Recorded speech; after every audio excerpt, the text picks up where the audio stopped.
And happy Monday, everybody. Welcome to the Plug Talk Sports live show. This is episode 111. We're coming to you at our new start time, which is 10 p.m. Eastern, 7 Pacific. New start time from here on out, just for the further time. I think at some point we'll go back to 9 p.m. Eastern, but for right now, 10 p.m. Eastern is the time. My name is Daniel Torres, alongside Jonka Don't Stop. Jonka, how are you? Amazing.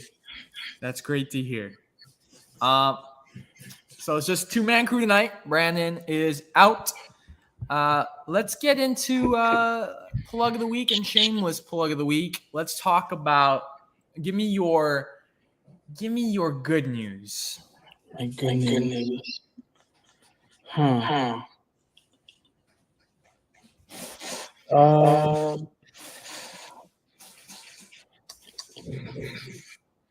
I guess it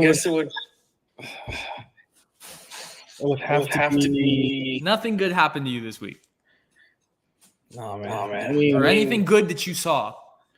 I guess I've been caught up with Jujutsu Kaisen. So the news came out. I've fully caught up, and it's really good. So I'm impressed with the studio. All right. For me, it's gonna have to be just called my first game tonight for Barry University. See, I'm wearing a shirt, a polo. It was women's soccer. It went really well. I'm not gonna lie to you. Opening minutes of the match was a little shaky. Just the rust. It was the little bit of rust.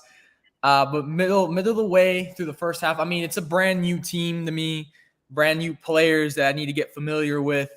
So once middle of first half, I was like, fine wine, baby, aging well. I was right back into my form, and I was like, damn, I still got it. So everything went well. 4-0 victory. They played Florida National, which it was, I'm not going to lie to you, it was really bad. The end of the match, Barry had 31 shots on goal, and Florida National had 0. Jeez. So it was pretty bad. And again, a 4-0 victory for Barry. Bad. Give me your bad shameless plug of the week, Jonka. I think I know what it might be. Yeah. I expected the loss. I mean, you were talking. Let's not get too into it because we got NFL in our first segment. So I don't want to get Daniel said, but I'm just. Do you know what? I might go off on certain person, but his name would not be Hill Helichek. But I'm calling it anybody. Okay. Let's see. For me, what would be my shameless? I mean, I've had a pretty great week.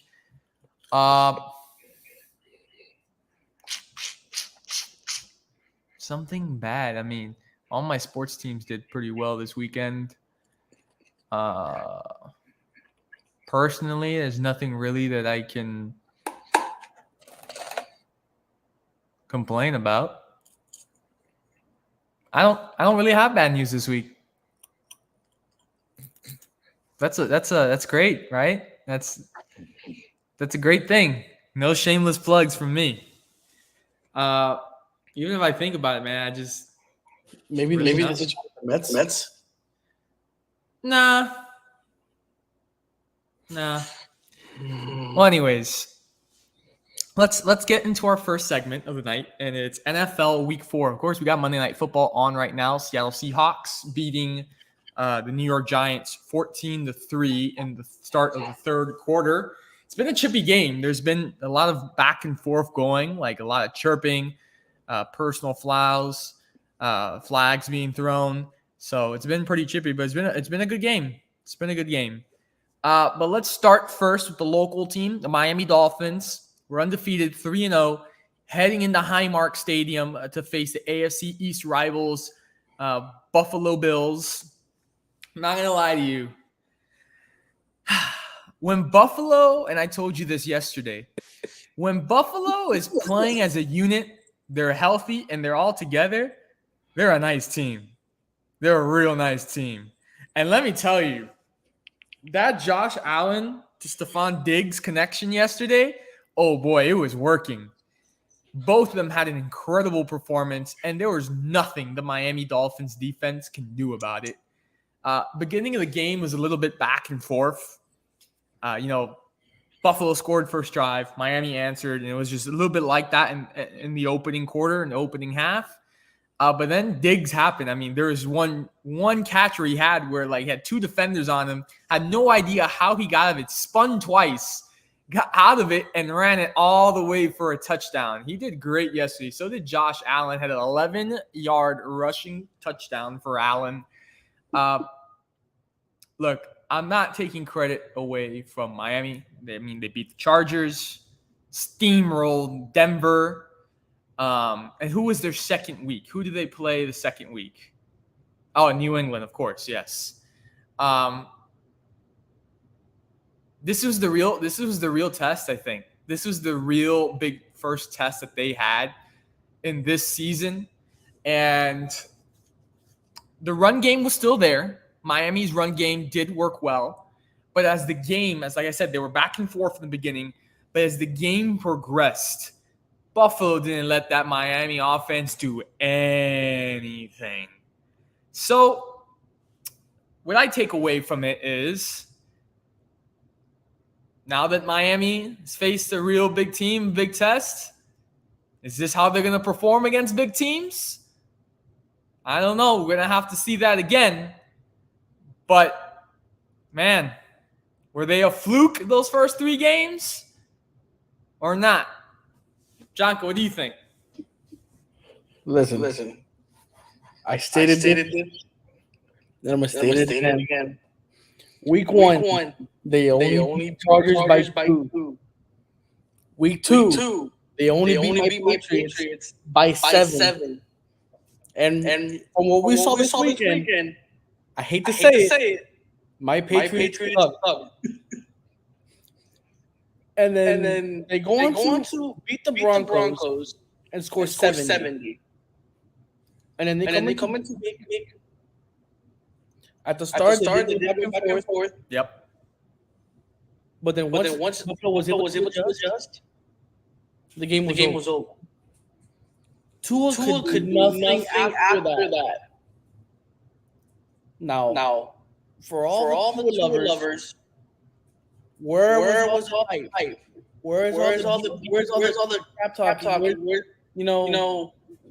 are you now? I said it. I'll say it again. When Tua is under pressure and under good adversity, he does not perform well. We saw it last year against the 49ers. He choked. And he just looked like a little. I'm gonna say it, but where was it? He had Waddle was back. He had Tyreek. He had all his. What happened? He's supposed to be the future. If your future quarterback can't beat the best of the best, don't call yourself the best of the best. I can't wait until they play the Cowboys. See how they do. I can't wait till they play the Eagles and see how they do. Do the Dolphins play the 49ers this year? If you could tell me that. I'm trying to see here. Miami does not play the 49ers this year, sadly. But they do play the Bills one more time.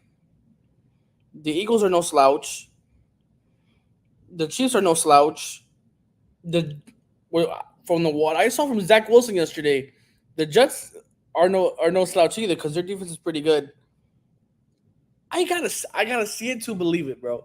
I gotta see it to believe it because I'm gonna say they were squeaking by these first 3 weeks, bro. I mean, not the Broncos. That was just forget about it. But week 1 and week 2, they were squeaking by these teams that they should have obliterated. Chargers got no defense. Patriots have no O-line and no receivers to even combat any of what the Dolphins have. And plus, I need to call somebody too for the Dolphins. Vic Fangio, where are you at, bro? You're missing. There's an APB coming for you, bro. Like, where are you at? You're supposed to make this defense and improve it like miles ahead. What happened? I would say right now, if Miami would have won this game, I think the Bills would have been in serious trouble, in like serious meltdown status. If they would have lost how Buffalo beat them, I'm telling you right now, Diggs would have walked out the stadium and never come back. My question to you is Buffalo still the team to beat in the AFC East? Well, it ain't my team. It ain't the Jets. Well, and then based off what happened yesterday, I'm gonna have to say yes. I mean, if 1 + 1 = 2, then Buffalo is number 1, Dolphins 2. Until my Patriots have to prove me otherwise, but I have the Jets 3, my Patriots at 4. So teams that were expected to do well this year, or have been doing well over the past 2 years, have been really struggling. And I'm not going to lie to you. Patrick Mahomes stunk it up last night for the Kansas City Chiefs. He stunk it up in front of Taylor Swift and of course, Brittany Mahomes and Blake Lively and Ryan Reynolds and whatnot. They were all there. Hugh Jackman. He stunk it up last night. And who I really feel sorry for, and again, this is just proof. I'm going to say it again. Zach Wilson, when given an opportunity, he can really play well. And I'm going to say it again, and I told Isaac and I told Brandon, he is better than Mac Jones. I'm saying it. He is better than Mac Jones, and I feel bad for him because he should have won that game last night for the Jets. Now that he's gotten this opportunity, he should have won that game last night for the Jets, but the Chiefs squeaked by. They were all very giddy and very happy. But to be honest with you, and I've been saying it since week 1, I'm not that impressed by the Kansas City Chiefs. I've been saying it too. Who I've really been impressed by was the San Francisco 49ers this last week. Christian McCaffrey. Woo! That boy went off. Brandon Ayuk has been going off as well. Oh, and we can't wait for next Sunday night. It's going to be the real matchup. Dallas Cowboys, San Francisco 49ers. Defense against defense. Purdy, Prescott, McCaffrey, Tony Pollard, Ayuk, CeeDee Lamb. It's going to be a real showdown in San Francisco. So very excited for that one. Again, San Francisco had another huge week. Broncos beat the Bears. Like, what is Justin Fields doing out there? Like, I used to think Justin Fields is good. And I'm not saying he's not good anymore. He's got talent. I saw this horrible clip of this fumble that I saw by Justin Fields. It was absolutely terrible. The Broncos beat the Bears 31-28. Let me see something. What I really enjoyed, and I have to say, I didn't do that bad. It was terrible, Jonka. It was terrible. 4 touchdowns, 335 yards. The Bears are terrible. Terrible team. Maybe the team, but damn. I will have to say my favorite thing out of this NFL weekend, week 4, was the Toy Story. I absolutely, they did it for the London International Series, Jaguars and Falcons. Of course, Jaguars taking a 23-7 lead. I'm not gonna lie, that division right now, they're all 2-2. That division is intense right now. But I really love the Toy Story thing. It was great. Vikings barely just 21-13 victory over Carolina, but they're stinking it up as well. Took the Rams 29-23 in overtime over the Colts. This is the one I've been saying since week 1 as well. They're still undefeated alongside San Francisco, but the Philadelphia Eagles, for me, again, have not looked the same as they have last year. As good as they did last year, they escaped in overtime over the Washington Commanders, 34-15. 31. Commanders were the team to give them their first loss last season after the Eagles went 8-0. The Commanders gave them their first loss and almost did it again this year. But really, Philadelphia, for me, I'm not that impressed. What do you think about Philly?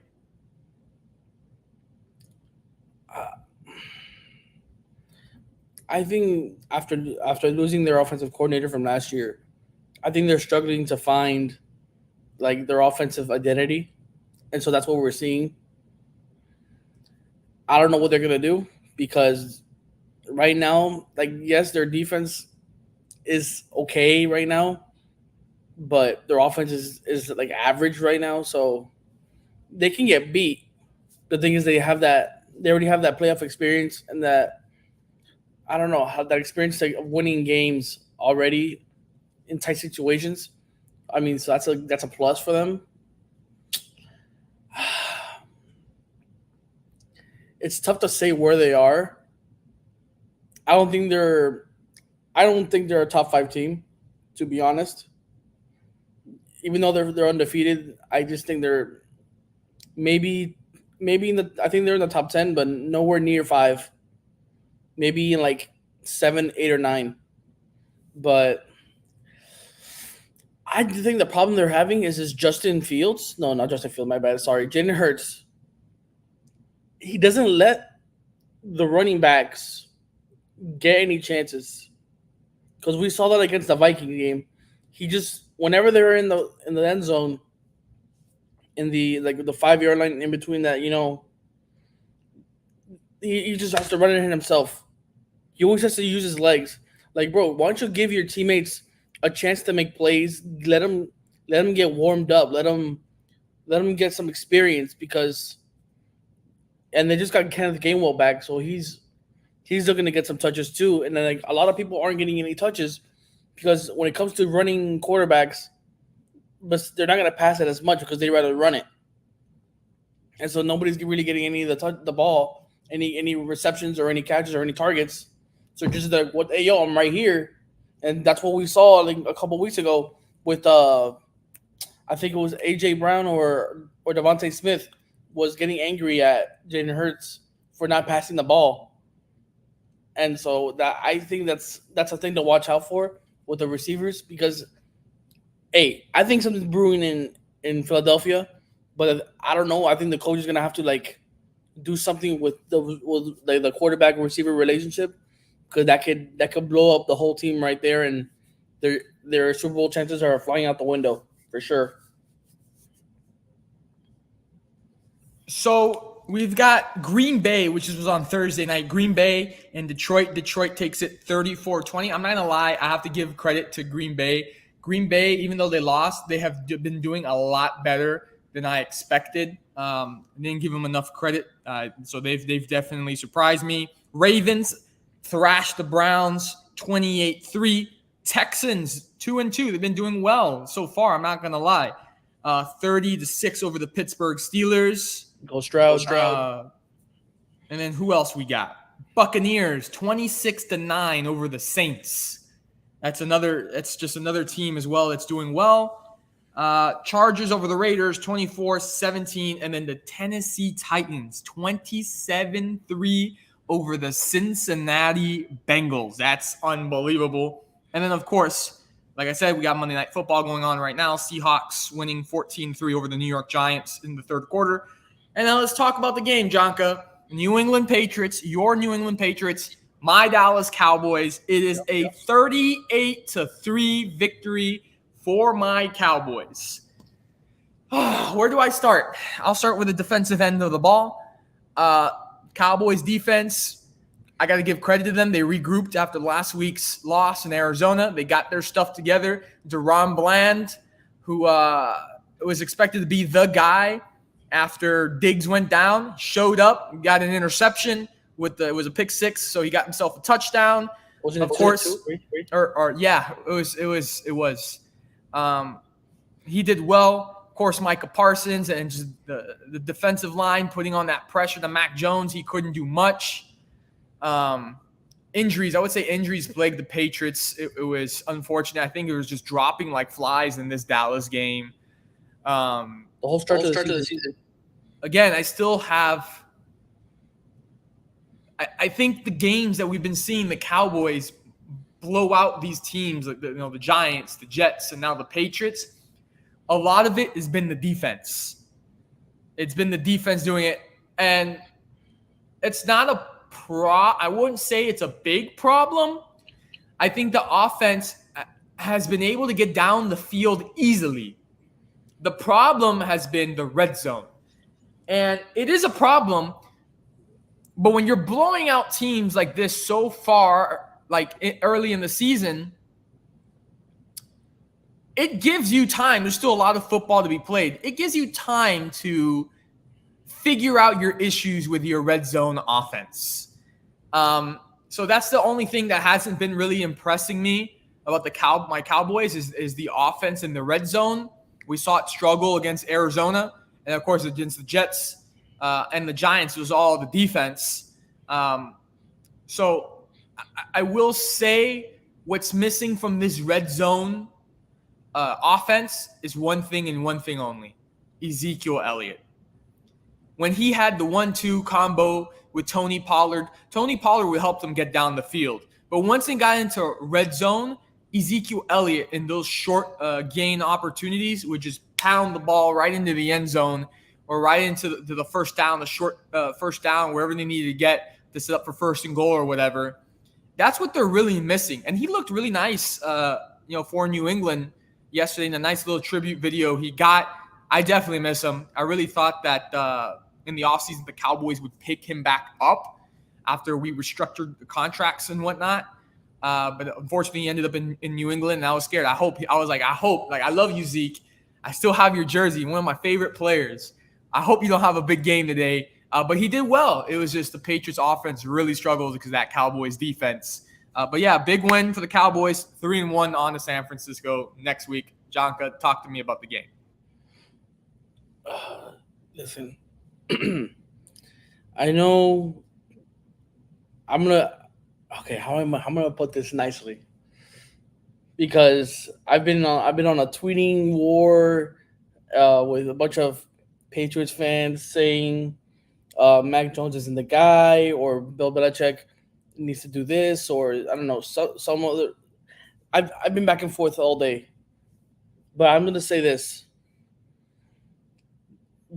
I'm not saying that Mac Jones didn't play bad. He did play bad.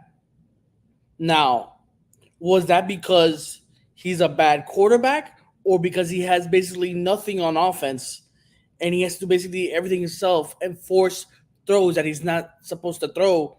But it's either you take the sack or you throw the ball. And obviously he's not going to take the sack. So he has to throw the ball into double coverage, triple coverage, or into bad situations. And that's what we saw yesterday with the pick sixes, the fumbles, the drop passes in double coverage. And then for that, I blame Bill Belichick. He is the head coach, and he's also the manager. He's the one that controls who gets drafted, who gets picked up, who gets transferred, who gets dropped. And I'm quoting this from Jimmy Johnson. You as a Cowboy fan, you know Jimmy Johnson. UM fan, I know Jimmy Johnson. He said, "How do you expect Mac Jones to succeed when he does not have weapons? That is on the coaching. That is on Bill Belichick.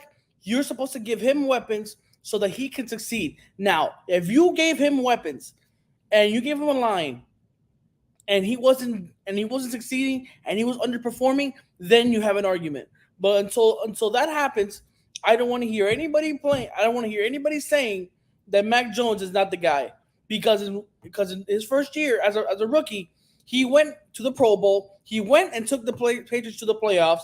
He had an offensive coordinator, but then right after, the year after, he gets Matt Patricia and Joe Judge as his offensive coordinator. Yet they're all defensive coaches, which makes no sense to me. So that basically wasted 1 year of Mac Jones' career. That's what Bill Belichick did. He wasted 1 year of his career on just a waste. Like, okay, whatever. We don't have anybody. You're just like, okay, now he just threw Mac Jones into the fire and like let him try to get out of it with the door locked. Now we see this here. Then now Bill Belichick is like trying. I told you before the season even started, Daniel and Brandon and what that he failed to get D Hop. I told him that when he has no receivers, I told him get D Hop because they're gonna struggle. And guess what? He didn't get D Hop, but now you're seeing the struggles with receiving because he has nobody to throw to. And then they failed to get other pieces. Now, right, I'm gonna put this APB out right here. You can quote this, clip it, and send it. If by the trade deadline this season, I don't know when it is. Whenever, do you know when it is? I don't. Okay. Whatever. Whenever the deadline is, if Bill Belichick does not sign or trade for decent receivers for Mac Jones and some backup offensive tackles, Bill Belichick needs to be fired. He needs to be fired. Because then it's like, what are you doing for the season then? What are you doing to improve the team? That's like you as a manager and the head coach, what are you doing to produce wins? As of right now, he's not producing anything. No offensive weapons. His defense is underperforming. I mean, like, obviously they've taken hits on injuries, but like that's your bread and butter. All you do is draft defense. So they're gonna have to step up because you definitely didn't want to do anything on offense. And I believe offense is more important than defense, but that's just me. This team, I believe this team needs a new leader. I would give the head coaching job to Bill O'Brien, the offensive coordinator. Let him take over the manager because he's more offensive minded, and I think he can lead. I guess the more, how do you say, the younger group, the younger people. Like I think Bill Belichick is stuck in his old ways, and he hasn't really evolved the way football has, which is more offensive minded now. Yes, it's nice having a defense, but when you can't score points, what's the point? Like, seriously. Like, yeah, you can hold the team to 10, but if you can't score 10 or more than 10, you lost. Or you could just be the Dallas defense and you score. Yeah. But guess what? That's not happening. So, like, what's the point then? So, Bill Belichick, if you don't give Mac Jones any weapons or any help to him to throw to whatever he has now, you should be fired. And Robert Kraft, if you ever clip this, Daniel, if you clip this, send it to me and I'll tag Robert Kraft myself. So I have two questions. Number one, do you think Mac Jones is the guy? He can be the guy, but he just hasn't been given the chance to become the guy. Like it's imagine Dak Prescott without CD or without Amari Cooper and Michael Gallup, and he just had a bunch of nobodies catch the ball. And Des Bryant. And just imagine that in his first 3 seasons of his career. And then people were saying, "Oh, Dak Prescott is the guy, bro. He can't throw the ball. He can't go downfield. He can't do this. He can't do that. The defense is the only thing keeping him alive." Bro, it's like, hey, I'm telling you this, bro. Like, you gotta give the guy a chance. There's a reason he made the Pro Bowl in his first year, and all of a sudden, the very next year is dog crap. And now this year is basically the same dog crap, but you expect Bill O'Brien to come in and just make it all better again with nobody receivers. He's even the one that stated, "I need better receivers. I need better talent on wide receiver, because there's no way we can even win most games with this offense we have right now and with the players I have." I'm like, that's the offensive coordinator talking for the team, bro. Like, yes, I understand. Tom Brady. Tom Brady is the reason the Patriots won six championships, not Bill. I'll tell you that much. And it would have been 9. But guess what? Those 3 that they lost, it was the fault of who? The defense. It was not Tom Brady. Tom Brady came back in all those games. And then guess what? Hold up. What about the one against Seattle? It was the defense that came up with that interception. No, yeah. That Malcolm Butler, the same guy. But then guess what? The very next year, hold this. The very next year, they play who? The Eagles, right? And what does the defense allow? 41 points against Nick Foles. And he sits out Malcolm Butler, the one who caught the interception from the last Super Bowl. With Super Bowl experience. Make that make sense. My next question would be,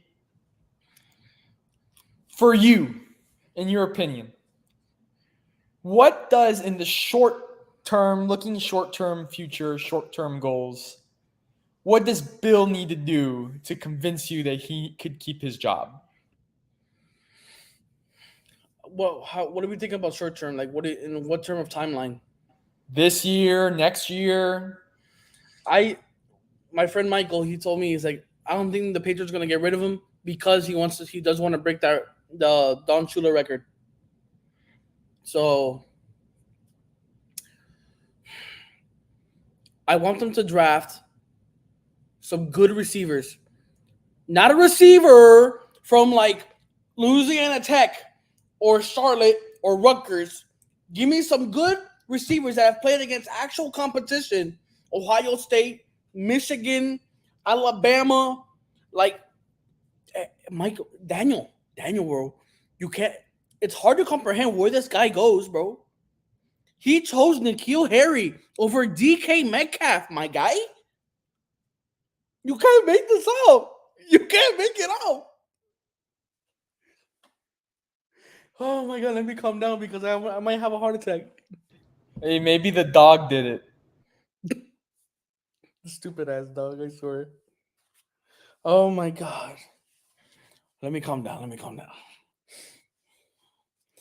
He just do that. I think I would, as Robert Kraft, he would lose his general managing privileges, and I would give it to the offensive coordinator, which is what the offense needs. The defense is fine. The defense, let Bill Belichick deal with that. But offensively, let Bill O'Brien draft offensive players.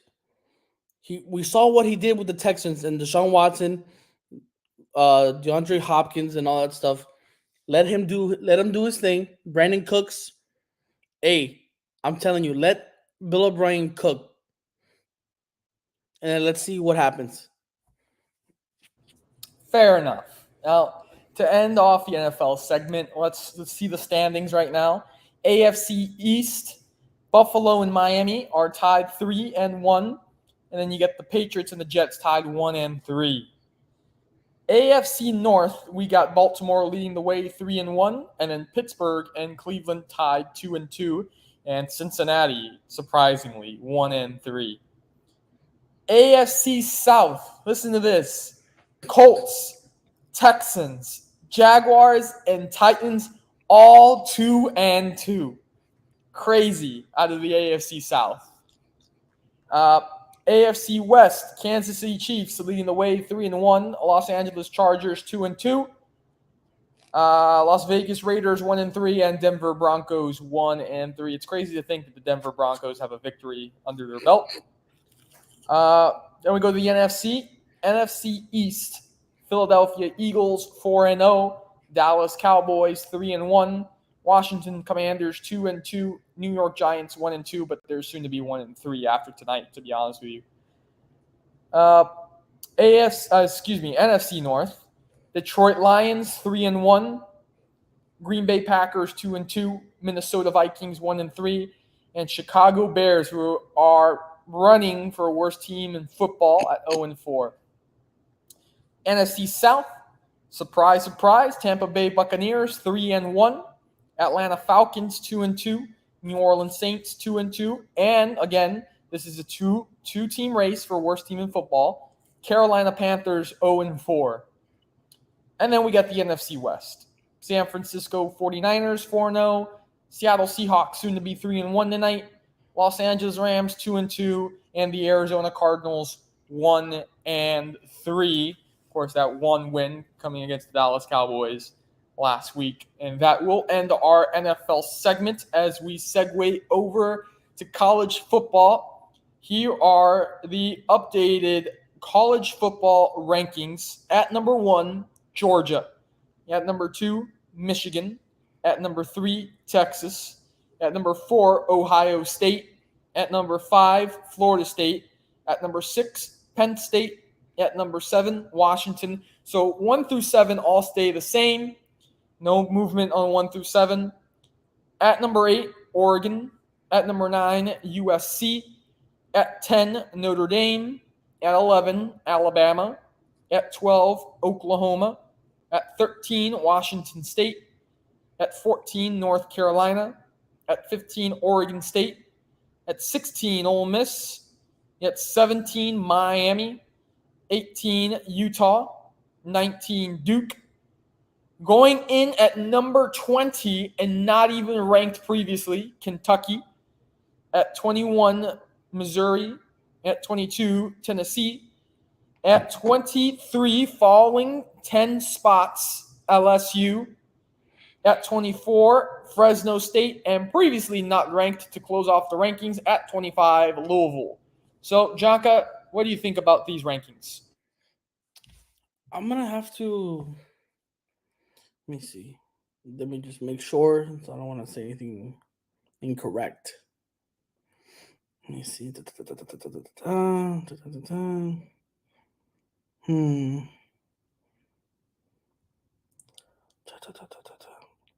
I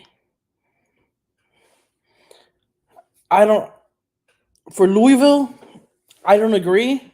I mean, I know they're undefeated, but I don't think they're better than Texas A&M, and Texas A&M does have only one loss. And I do think they're better than Fresno State and Louisville. I'm sorry. I know as good as LSU is. I mean, for you to be the only 2-loss team in the top 25, it's just like they just gave you a petty vote at this point. It's like, do you deserve to be in the top 25 after losing twice?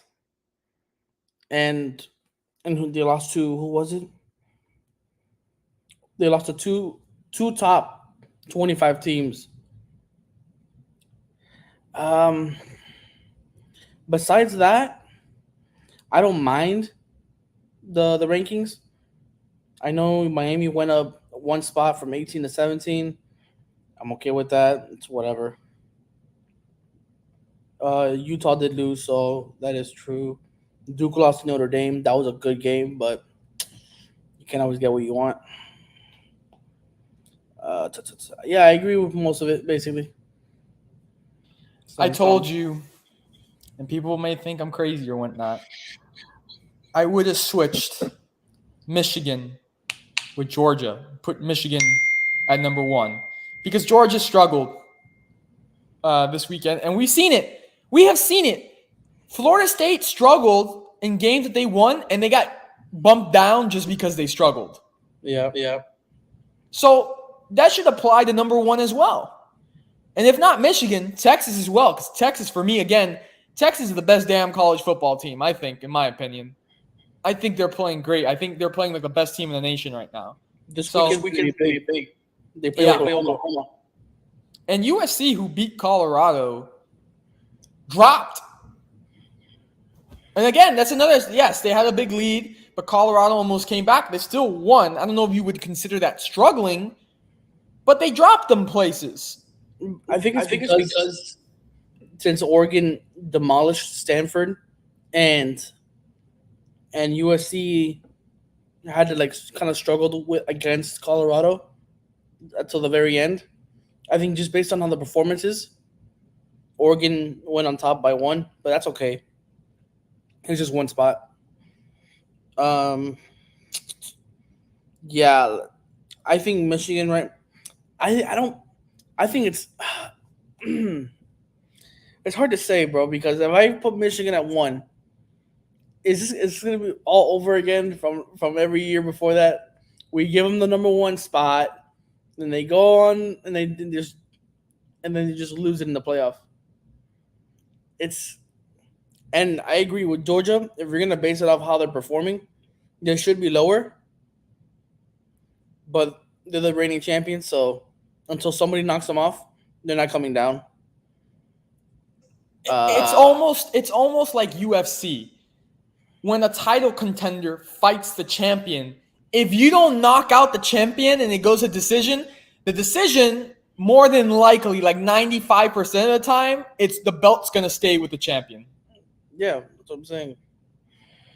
And especially, I think it's also SEC bias, since in the SEC. Depending on what happens right now, I'm gonna tell you this: if Texas demolishes Oklahoma, then I think Texas should be at 2 and go over Michigan. But Kentucky does play Georgia this weekend. I think Kentucky can upset. If Kentucky upsets Georgia,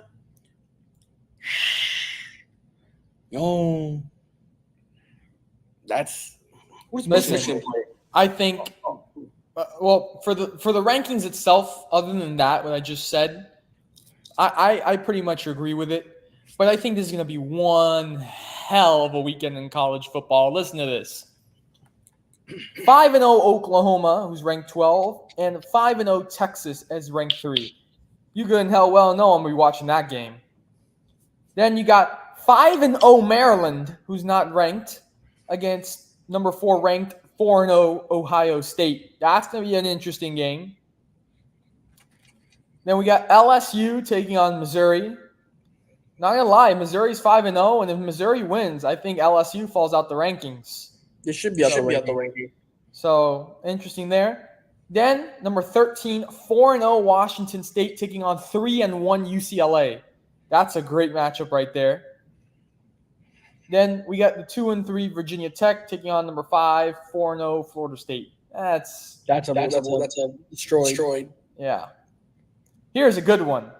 Number 11 Alabama 4-1 against 4-1 Texas A&M. Good game right there. I'm not gonna lie to you. Texas A&M wins. Don't be surprised if the Aggies win. If the Aggies win, that just makes our win against them gives us more credit than credit. But if the Aggies win, do you put them in the rankings? They should, yeah. I mean, they should be now. So then again, we have here 4-1 unranked Syracuse against number 14, 4-0 North Carolina. I'm definitely going to watch that. Great matchup. Then we go 5-0 number 20 Kentucky against 5-0 number 1 Georgia. Another great game. We got 5-0 number 2 Michigan against 3-2 Minnesota. That's whatever. This one.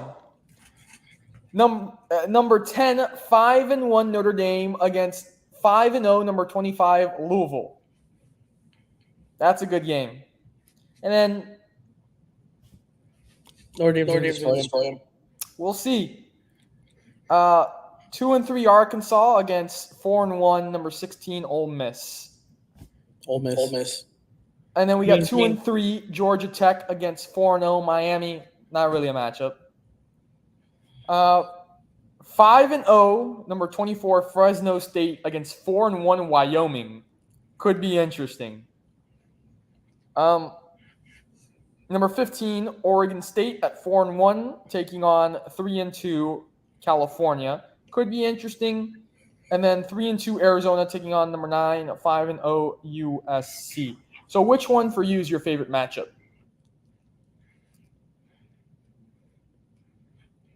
Besides, obviously, I'm going to watch the UM one, but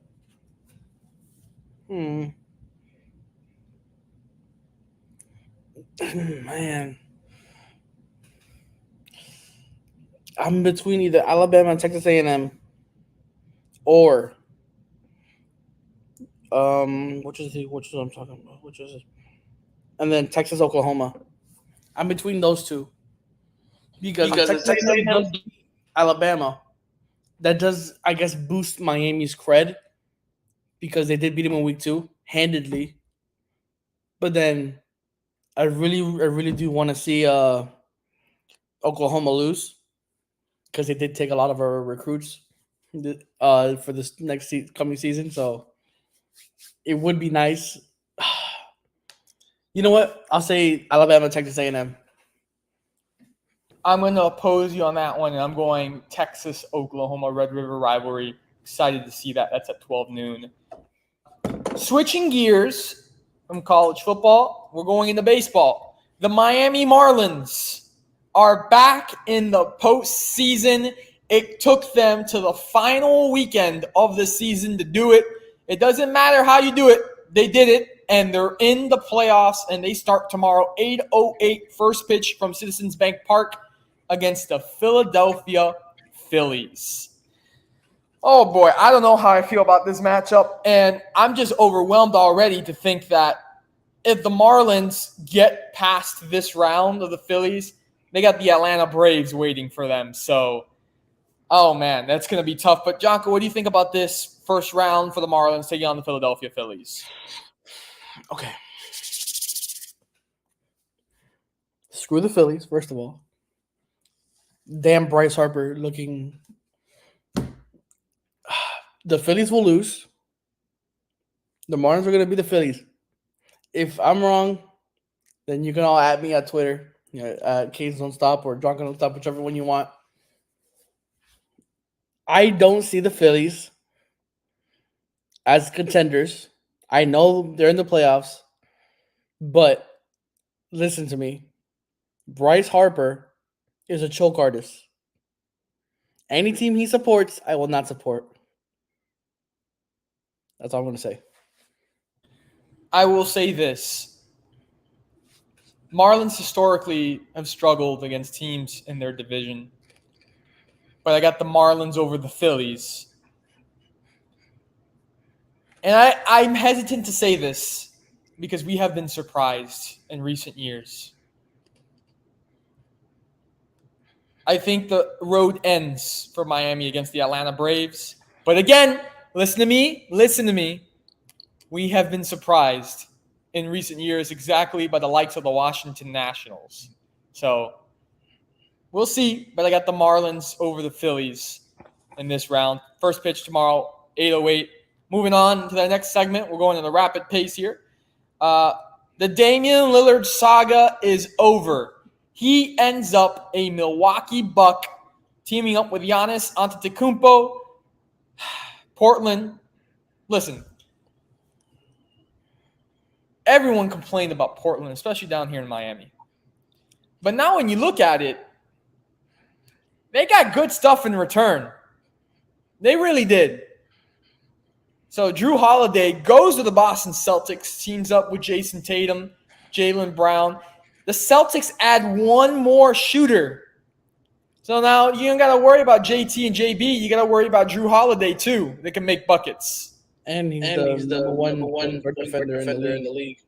Milwaukee's got still Middleton. They got Giannis. And now they got Dame time. And Bobby Portis. And Bobby Portis. And now you look at Portland. Robert Williams. Who else did they receive from Boston? Malcolm Brogdon. They got DeAndre Ayton. Malcolm Brogdon. What they got in return wasn't bad. At first, I was like, no, you got DeAndre Ayton, some picks, like awful. But then when you see what they were really cooking up and what they got in return, the Miami Heat didn't end up with anything. I mean, Dame's preferred spot was Miami. But in recent days, he had talked, well, if Miami doesn't work out, if you guys don't send me to Miami, I wouldn't mind teaming up with Giannis. And that's where he ended up. So, how do you feel about the Miami Heat now? I mean, look, last year we both were wrong. We said they weren't going to do anything. They weren't going to get anywhere. How they're crazy for running it back with the same roster. And they got to the NBA Finals. Jimmy said last year and this was brought up in media day today. Jimmy said last year, we're going to be right back in that position. And it was in the Eastern Conference against the Celtics. Today, in media day, he said, I don't know how it's going to happen, but it's going to happen. We're going to be right back in the finals, and we're going to win it all this year. What do you think? Because what he has said has come true. If that were to happen, and the Heat do go back to the finals again with this roster, I will never doubt Jimmy Butler again. But as of right now, what he's saying is like if he's like high on shrooms. There is no way, bro. Like we saw, all it takes is one little injury, one little mishap with one of the players, and the entire team just goes to crap. Jimmy Butler with his ankle against the Knicks, he did not look the same. And then Tyler Hero goes out. Oh, that's it. They lost a 3-point shooter, a playmaker, maybe a possible defender or two.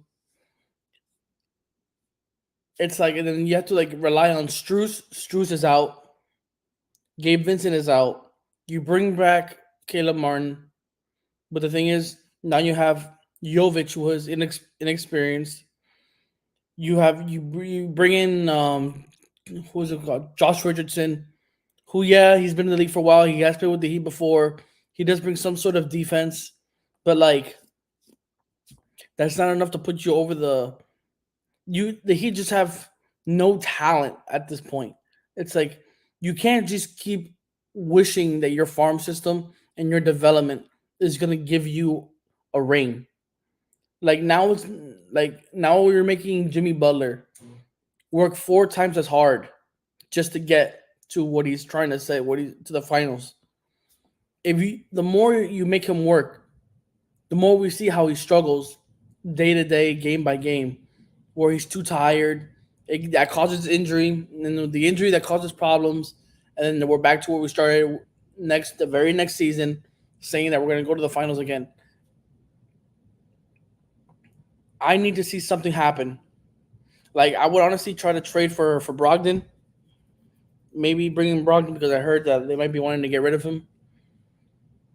Sign Dwight Howard as a backup center for Bam. Give Bam some like rest time because Bam's gonna have to do even more work. But what I will say though, for Boston, I know Brandon's not here. Sorry, Brandon. They did get rid of Robert Williams, which is a good thing for us because now, like defensively, they're gonna be lacking. Also, Grant Williams and him too. So Bam's gonna have a field day. It's gonna be Bam versus Porzingis. And I'm saying this, if you bring in Dwight Howard, you put Bam at the 4, the Boston doesn't have anybody to guard Dwight Howard as a backup center. Like, well, you can put Al Horford on Dwight Howard, buddy, please. So I mean, they gotta do something because if let's say they get to the finals again, and they play Jokic again, they're screwed. You got nobody. They got nobody. They the Warriors. Forget about that. That's a whole other thing. They play LeBron and AD. They have nobody to go for against them. Who else? The Suns with Bradley Beal and KD and Booker. We have nobody to go up against them. So it's like, does it really even matter if we make the finals at this point? Like, we're not winning the finals. That's what I'm trying to like. I know I'm trying to be like a sore like, a party pooper for all the Heat fans listening out there are gonna watch this. But like, look at it. Look at it as an obvious way. Like, think about it for a second. If we do, let's say, legitimately, like, go through Boston and Milwaukee somehow, do you think we're gonna be healthy enough and refreshed enough to go up against the West? I think the West right now is the best side right now in the NBA for as talent wise and skill wise and scoring wise, defensive wise. They have the whole thing. They have up to 6-7 teams that can legit give you a problem. The Heat are not built for it. I'm telling you right now, it's a waste. And just guess what? We lost players, and yet this past NBA playoffs, we nearly made it into the NBA playoffs. We beat Chicago by like 4 after losing to the Hawks. And Jimmy doesn't even try that hard during the regular season because he saves himself for the playoffs. Like, I don't know what else to say. Like, I don't know. I just don't know. Because if Pat Riley just said, you know what, screw this, I'm done. I'm retiring. I'm just gonna live the rest of my life. Now that he has to look for a manager to find them players and stuff. Now it's up to the new manager and Spoelstra to find new players. And if they couldn't get new players with Pat Riley as their president, then like what's gonna happen? Well, the season is fast approaching now in October. We're ready and can't wait to cover that. And we'll just see what happens. And finally, last topic of the night. How serious is Lionel Messi's injury? He has now missed 4 games. You don't really get, and he's expected to miss Wednesday as well against Chicago Fire, so there'll be 5. 2 questions, Jonka. Mm-hmm. Should teams have to be open and honest with their injuries on their roster and tell media what's going on? And the second question, will we see Messi again this season? 3 games left, but will we see him again?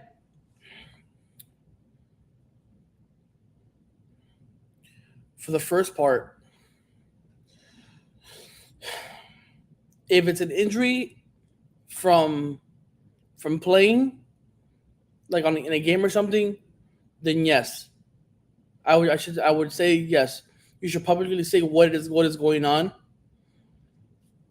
But if it's an injury outside of work, then that's up to the person, not the player. So if they have some sort of like, I don't know, skin patch or something going on with them that has nothing to do with soccer, then let that be separate. But anything that happens in practice or in the game should be reported and just to let people know what's going on, because you do have paying customers that do want to come see Messi play, and they don't know anything. They expect him to play, and if they don't know that he's injured, and they all of a sudden they pay the $200-$300 ticket per person, and they go see, and then like 5 minutes before the game starts, oh, Messi will not play due to a torn hamstring. You just like, so I'm like, you're like, why am I spending $300 on a ticket if Messi's not even playing? So at that point, that's what I'll say for that. But for the second part, well, I heard he's not playing this next game, but I heard for what's it called, for Cincinnati, he might try to play. But does he play for the rest of the season? I'll say this: if he doesn't play for the Cincinnati game, then I think he's out for the season. And I think they're gonna have to work with what they have with Alba and Busquets and everybody else. Which, I mean, if they would like muster up a couple wins, they can. They would have to play really good against these tough teams. But here's the final thought. He played a World Cup. He played a European season with PSG. Comes to Miami, plays Leagues Cup, U.S. Open Cup, the MLS season. I mean, it's kind of obvious why he would get injured and why there's so much pressure on his body. If I'm Inter Miami, making the playoffs doesn't look likely. So I would just sit him down, let him rest, let his body heal, let it rest, and focus on next season, having a full, clean slate. That's what I would do, if I were Inter Miami. But anyways, we're going to say something, China? Yeah. for this past game on Saturday, they actually saved their season with that draw. Yeah. So they got an extra point there. So these next 3 games, I think, Yeah. they're gonna have to. If Bessie's not gonna play, if they win out, that's plus 9 points. And so, would that put them in the 9th or 8th spot? I think so. We'll see. 3 games left. Season's coming to an end. They're still mathematically alive, but it's going to be difficult. So we'll see. But again, we thank you guys. That's all the time we have for tonight. That was episode 111, Plug Talk Sports live show. Again, tune in to all of our social media for updates, TikTok, Instagram, X. We thank you guys for just tuning in week and week out and supporting us. And we'll see you guys next week for a brand new episode 112. And we hope you guys have a great night and great rest of your week. Good night.